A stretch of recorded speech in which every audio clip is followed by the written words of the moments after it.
My name's Bob.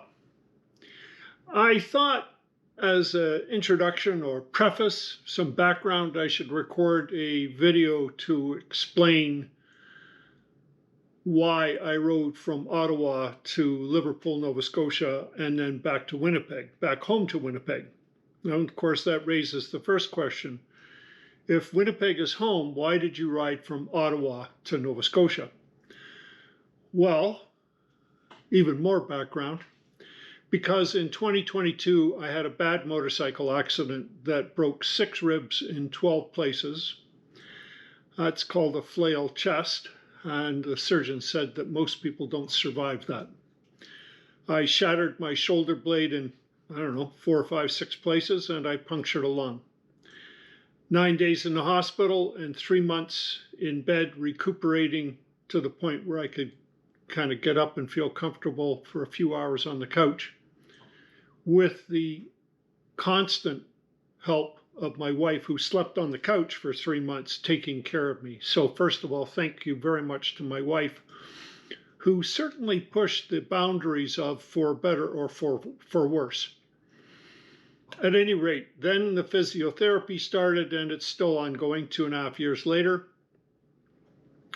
So the first little bit of thank you is to my wife, who not only tolerated but pushed me to go to Nova Scotia, because as she said, we're not getting any younger. And she recommended, and she was right, that I ship my bike to Ottawa because she didn't think I could ride from Winnipeg to Nova Scotia and back. So thanks, Rosanne.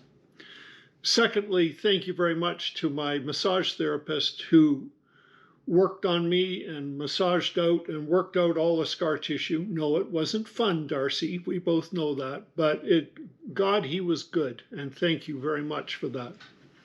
And thirdly, no less importantly, a huge thanks to Ian Whiston at Lost Highway Tour and Transport, who shipped my bike from Winnipeg to Ottawa.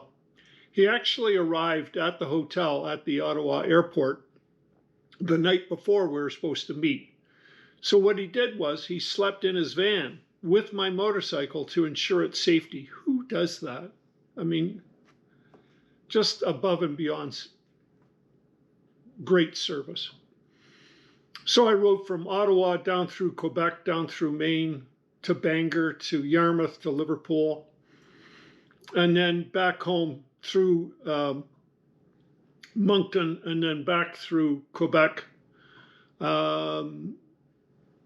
Bancroft, Huntsville, Winnipeg. The only bad weather I had was for the Thunder Bay to Winnipeg stretch, which was 6 degrees and pouring rain and fog, with several accidents on the highway between Thunder Bay and Winnipeg. And one very important thing is that in 2024, I was 70 years old, and I became very aware that there was rather less life ahead of me than there was behind me. If not now, when? Coincidentally, it had been 50 years since I left Liverpool. Seemed like a good time to go. And most importantly, I was recovered enough to even consider such a trip. I did, however, get up every morning and say to myself that this was one more stop in the Ibuprofen Express. So here it is. Here's a number of clips, 1 per day. I'll try to keep each one short. If you don't like the narration, or if you find it boring, turn it off, but watch the video, because we live in a wonderful country and the scenery is incredible. Anyhow, I hope you enjoy some of it, all of it. Anyhow, it's mostly for me. I know that.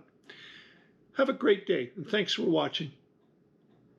All right, Ian pulled up out front of the hotel and opened up the trailer. I got all my motorcycle gear, which I had packed into Rubbermaid totes, and changed from my street clothes into my Climb Latitude gear in the trailer, and pretty organized. Got myself all together. Check my tire pressures. Can't say enough about the Fantic lithium battery powered tire inflator. I mean, what a really neat little tool. fired everything up, got the connected ride navigator, got my route started, and headed off from the hotel at the airport, and trusted the connected ride navigator and got on the road. Quite interesting and wonderfully, there wasn't a lot of traffic. It was a weekday, but the traffic was really light, maybe because, I was kind of after rush hour, or probably because the traffic goes into Ottawa, not away from it. Although I planned my route and I kind of knew where I was going, I didn't have a paper map to back me up, but I did have my phone with Google Maps in it, and the connected ride navigator is really slick once I figured it out with the help of a couple of good friends. Headed south through the suburbs of Ottawa. Traffic, as you can see, is just really light and wonderful temperatures, low 20s. The bike, not that many miles on a new bike, but and a little bit nervous about riding a fairly new bike. Had a few thousand clicks on it, fairly new bike to Nova Scotia. In fact, the bike performed beautifully all the way there and back, not even so much as a hiccup. So headed south out of Ottawa, and kind of a little bit excited, sure, because I'm going to Nova Scotia. So it's the first long trip for me in quite a while. I mean, I've gone to BC and I've gone to Hamilton, but this was kind of a different ride because it was the first one post-accident. And that was a big thing. Could I do it? How long could I ride? I mean, I knew I'd taken some 4 and 5, 6 hour rides out of Winnipeg to, West Hawk and a few other places, but I hadn't done multiple 5 and 6 hour days. And that was, you can't plan for that. I guess you could ride to West Hawk Lake every day of the week for a week, but that seemed kind of boring. So I didn't do that. And I thought, if I can ride for 5 or 6 hours, then I should be fine for a week of 5 or 6 hour days, which in fact, it's a good thing I had ibuprofen in my tank bag. Let's just leave it at that. So the Ibuprofen Express leaves Ottawa on day one of the trip, and I get connected up to Highway 417 eventually, just coming up here as I go through the suburbs of Ottawa, and light traffic, nice temperatures, everything's going fine so far. And in fact, the day went really well. So the batteries died on the GoPro going over the major bridge. And then I had rush hour traffic southwest and south of Montreal. So I turned the camera off because nobody needs to see that. I mean, it's just, I didn't need to see it. That's probably the least interesting video that anybody can make, is riding through rush hour traffic. I stopped for lunch and had a great lunch with Charlie Blinn and Martin and Dan, 3 certifiable madmen, all motorcycle riders.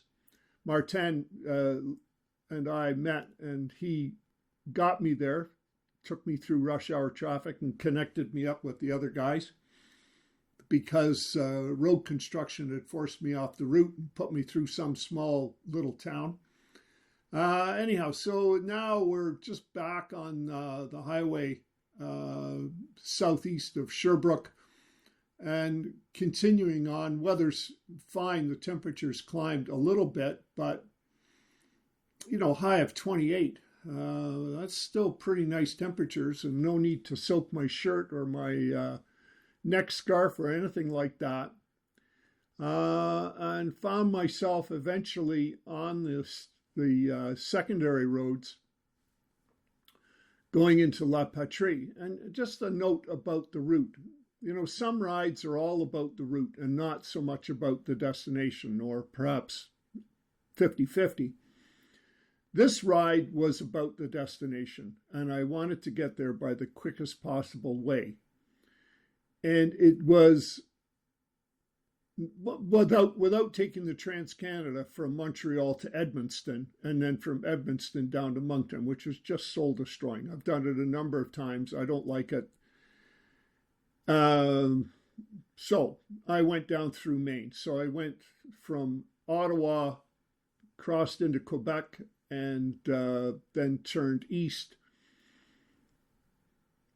south of Sherbrooke, and stopped for the night in La Patrie. So this here is just rolling into the small town of La Patrie, which had a really nice little restaurant, and the B&B is about 8 kilometers east of La Patrie, which coincidentally meant that the next day from the B&B across the border down to Bangor would be an easy day. From memory, I had to be at the ferry dock by 1 o'clock to catch the ferry over to, or 12:30, I think, to catch the ferry over to Yarmouth. So I didn't want too long a day. I didn't want to be rushing or feel pressured to make that ferry. So here we are. We're just rolling into La Patrie. There's a really nice little restaurant, this Resto Bar. I went there a few times because I stopped at the same B&B twice, once on the way down and once on the way back. And that was a good choice of route because really nice roads, lots of gas stations. The B&B is fabulous. The breakfast was nice people.